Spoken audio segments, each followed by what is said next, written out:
विधवा किसी के लिए अपशुगनी नहीं होती है। माँ, ये देखो, ये साड़ी कैसी रहेगी? मुझ पर ये रंग खिलेगा और मैं शादी का लहंगा भी लाल रंग का ही लूंगी। अंकिता ने खुश होकर कहा और लहंगा देखने लगी। कुछ दिनों बाद अंकिता की शादी है तो वो शॉपिंग में लगी हुई थी। काफी देर बाद उसने एक सुंदर सा चटक लाल रंग का लहंगा पसंद कर लिया। मीना अपनी बेटी की खुशी देखकर मन ही मन उसे बहुत दुआएं दे रही थी। तुझ पर तो सब अच्छा लगता है, तू कोई सा भी रंग ले ले, लेकिन तू अपनी शादी की शॉपिंग में मुझे क्यों लेकर आ गई है? किसी रिश्तेदार ने देख लिया तो बातें बन जाएंगी। फिर यहाँ से थोड़ी दूर पर ही तेरे फूफा जी की दुकान है, उनकी नजर मुझ पर पड़ गई तो घर में कलह मच जाएगी। अंकिता, तूने लहंगा पसंद कर लिया है, ये ले पैसे, तू हिसाब करके आ जाना, मैं तो घर जा रही हूँ। मीना एक झटके में निकल गई। सामने सब्जी की कुछ दुकानें थी तो वहाँ से सब्जियाँ लेकर घर की ओर निकल गई। घर पहुँचते ही सास ने सवालों की बौछार लगा दी। आ गई, सब्जी लेने में इतना समय लगता है? अब कब सब्जी काटोगी और कब बनाओगी? चल पहले मेरे लिए चाय बना दे, फिर खाना बना लेना। अच्छा, एक बात तो बता, ये अंकिता अभी तक क्यों नहीं आई है? माँ जी, वो शादी का लहंगा लेने गई है, उसकी सहेली को लेकर गई है, साथ में उसकी बड़ी बहन भी है। मैं तो बस सब्जियाँ लेकर आ गई हूँ। मीना ने बिना मांगे सफाई देना शुरू कर दिया और वो रसोई में चली गई, जहाँ बरसों से उसकी जगह बनी हुई है। मीना को लगता था कि ये रसोई ही उसका असली घर है। थोड़ी देर बाद अंकिता आती है। मम्मी, आप मुझे साथ लिए बिना ही क्यों आ गई?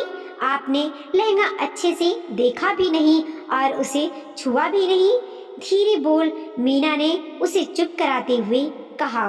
अरे, तेरी दादी सुन लेंगी तो घर में कोहराम मच जाएगा, उन्हें पता लग जाएगा कि मैं तेरे साथ थी तो मेरा जीना मुश्किल कर देंगी। तू चुपचाप बाहर जा। मम्मी, आप दादी से इतना डरती क्यों हो? वो कोई हिटलर है? नहीं, वो हिटलर से भी ज्यादा खतरनाक है। तभी दरवाजे की घंटी बजती है। सामने अपनी नीमा बुआ को देखकर अंकिता खुश हो जाती है, पर वो दंदनाती हुई अंदर आती है और कहती है, माँ, आज आपकी बहू आपकी पोती का लहंगा पसंद करवाने बाजार गई थी। खबर पक्की है, इन्होंने दोनों को दुकान के अंदर साथ जाते हुए देखा था। शगुन का काम है और ऐसे में विधवा को अपशगुन नहीं करना चाहिए। पहले हमारे भैया को खा गई और अब अपनी काली परछाई अपनी ही बेटी पर डाल रही है। मुझे ले जाती, मैं लहंगा पसंद करवा देती। अपनी बुआ की कड़वी बातें सुनकर अंकिता भी गुस्सा हो गई। क्या विधवा और विधवा लगा रखा है? मेरी माँ है वो, उनके बिना मैं कोई काम भी नहीं करूँगी। मेरी शादी का हर शगुन वो ही करेंगी, नहीं तो मैं शादी नहीं करूंगी। अंकिता पाँव पटकते हुए अंदर चली गई। इधर मीना की हालत खराब हो गई। उन्हें जिस बात का डर था वो आखिर हो ही गया। दूर से ही सही अंकिता के फूफा जी ने उन्हें देख ही लिया। तभी दोनों माँ बेटी रसोई में आई। अरे, वो तो नादान है, बच्ची है, पर क्या तेरी अकल पर पत्थर पड़े थे जो तूने भी साथ जाने के लिए हाँ कर दी? विधवा माँ को बेटे बेटी के शगुन के काम में दूर ही रहना चाहिए। कल को कुछ हो गया तो मीना का मन भर आता है, उसका गला रूंध जाता है, वो कुछ कह नहीं पाती।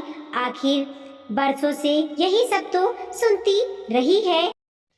कोई विधवा माँ का दर्द नहीं समझ सकता। आखिर वो उनकी अपनी बेटी है, वो तो उसे ढेरों आशीर्वाद ही देंगी। खैर, वो सब भुलाकर अंकिता की शादी में लग जाती हैं। उनके हिस्से बस रसोई का ही काम आता था। बेटे के लिए गहने और कपड़े खरीदने का जिम्मा नीमा बुआ ने ले लिया था। छोटा बेटा निरंजन भी ये सब देखकर निराश हो जाता था, पर मीना दोनों बच्चों को बहला देती थी क्योंकि वो अभी मजबूर थी। घर में सास ससुर की ही चलती थी। ससुर जी की किराने की बड़ी सी दुकान थी। निरंजन उसी दुकान पर बैठता था। निरंजन और अंकिता की परवरिश उसके सास ससुर ने ही की थी। ये सब जो ताने देते हैं कि अपने ही पति को खा गई, ये सारे ताने बेबुनियाद हैं, क्योंकि मीना के पति खुद बुरी संगत में थे। शराब पीना, जुआ खेलना उनकी आदत पे था। माता पिता ने बड़ी सी जमी जमाई दुकान देखी और शादी कर दी, पर उन्हें राजीव की बुरी आदतों के बारे में पता नहीं था। मीना भी 2 बच्चों की मां बन गई थी। एक दिन नशे में डूबे हुए राजीव एक वाहन के नीचे आ गए और दम तोड़ दिया। उसका सारा इल्जाम मीना पर लगा दिया गया। दोनों बच्चे छोटे थे तो वो भी ज्यादा पढ़ी लिखी नहीं थी, तो ससुराल में ही रही। सास और ननद के ताने सुने ताकि बच्चों की परवरिश हो सके।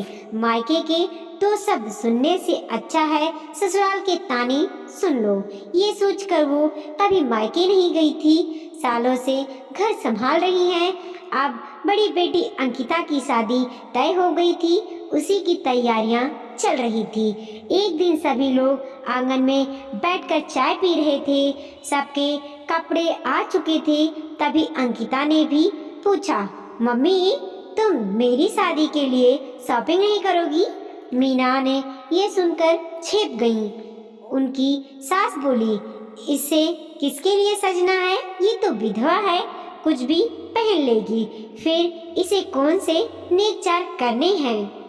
मीना ये सुनकर चुप हो जाती है। ये सुनकर अंकिता चुप न रह सकी। ये मेरी माँ है और मेरी ही शादी में कुछ न खरीदेंगी, वही पुरानी फीके रंग की साड़ियाँ पहनेंगी। विधवा है तो क्या हुआ, औरों की शादियों में तो आपने कुछ न करने दिया, पर अब मेरी शादी है तो मेरी माँ भी अच्छी और नई साड़ियाँ पहनेंगी। दादी, आपको मुझे खुशी खुशी विदा करना है तो आपको मेरी बात माननी होगी। अंकिता ने जिद से 2 साड़ियाँ उन्हें दिलवा दी।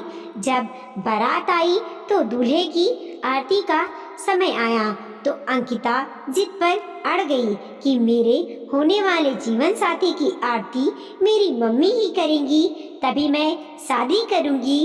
अंकिता ने सारे काम अपनी मम्मी से ही करवाए।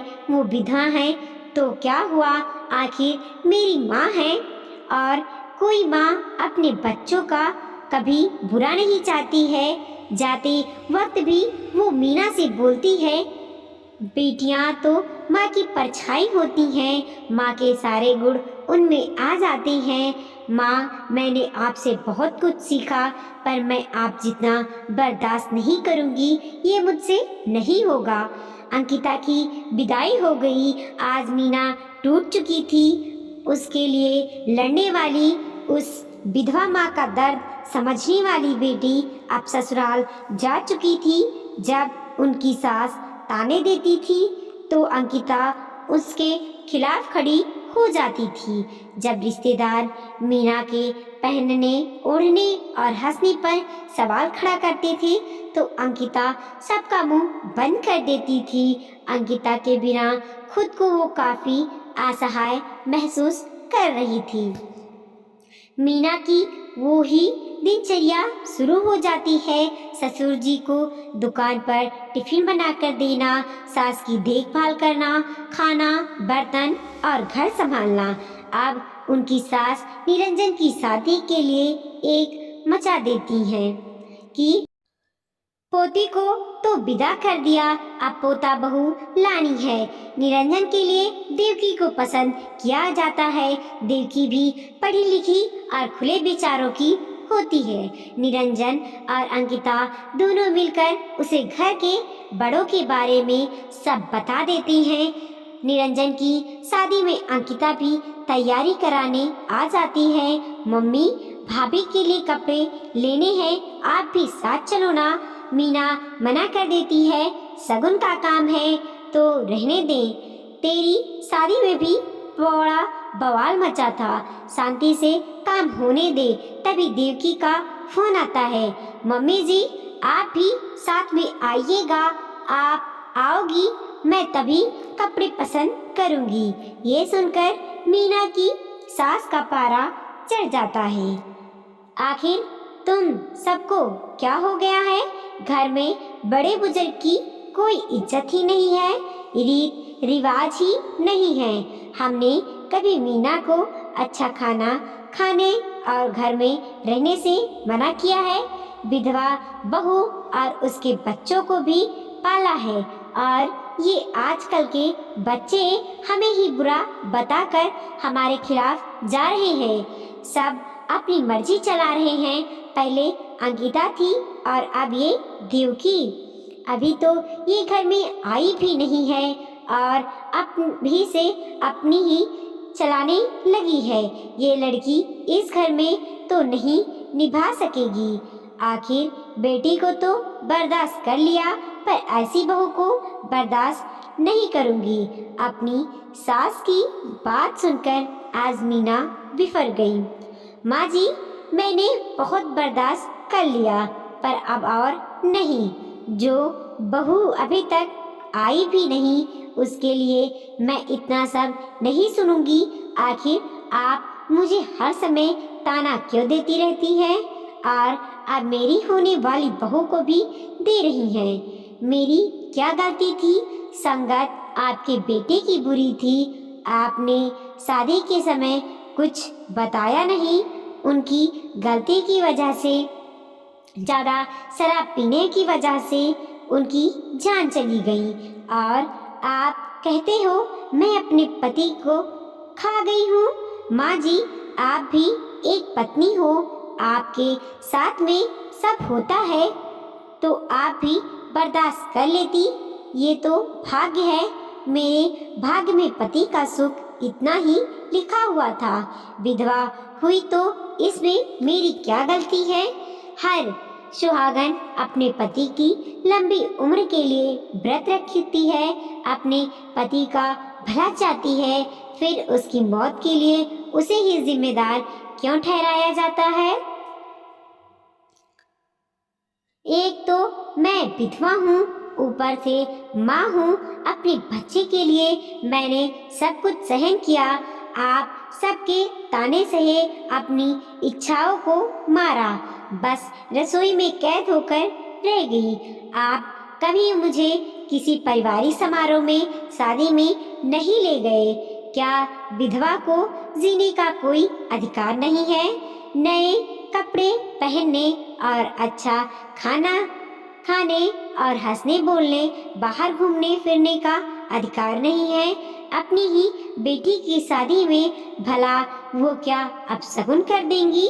माँ सुहागन हो या विधवा हो तो अपने बच्चों को सदा आशीर्वाद ही देती हैं। आपने मुझे और मेरे बच्चों को पाला है क्योंकि ये आपकी जिम्मेदारी थी। आपने मुझ पर कोई एहसान नहीं किया है। आप गाजे बाजे से मुझे बहू बनाकर लाई थी। ये बच्चे आपके बेटे के ही हैं, मैं अपने मायके से नहीं लाई थी। अपनी विधवा माँ का दर्द उसकी बेटी ने समझना चाहा तो आपको बहुत बुरा लगा और अब निरंजन और देवकी मेरा दर्द समझकर मुझसे खुशी दे रहे हैं तो आपको परेशानी है। विधवा हूँ तो क्या हुआ, कोई खुशी पाने का मुझे हक नहीं है? घर के बड़े बुजुर्ग की मैंने बहुत इज्जत की, पर बड़े बुजुर्ग को समाज के साथ अपनी बहू की खुशियों का भी ध्यान रखना चाहिए। ये उनकी जिम्मेदारी है कि वो जिस बहू बनाकर लाए हैं उसके चेहरे पर सदा हंसी कायम रहे। विधवा माँ बच्चों के लिए अपशगुनी नहीं होती है। ये बात बच्चों को समझ में आ गई, पर आपको समझ में नहीं आती। आज मीना ने बरसों का गुब्बारा निकाल दिया था। वो रोने लगी। अंकिता और निरंजन ने उसे सहारा दिया। सामने उनकी होने वाली बहू देवकी खड़ी थी। मम्मी जी, आपने आज अपने मन की कह दी। काश आप सालों पहले ये हिम्मत जुटा पाती, अपना दर्द सबसे बांट लेती, सबको कह देती। कोई बात नहीं, अब अंकिता दीदी तो अपने घर चली गई है, पर मैं अंकिता दीदी की जगह आपकी बेटी बनकर आ रही हूँ। मैं अपनी माँ का पूरा ध्यान रखूंगी। मेरी शादी की हर रस्म और रिवाज आपके हाथों से ही होंगी। कोई भी माँ अपने बच्चों के लिए कभी अपशगुनी नहीं होती है। आज मीरा की सास चुप थी। वो कुछ ना कह सकी, क्योंकि उनकी विधवा बहू का दर्द उसके अपने बच्चे समझ चुके थे।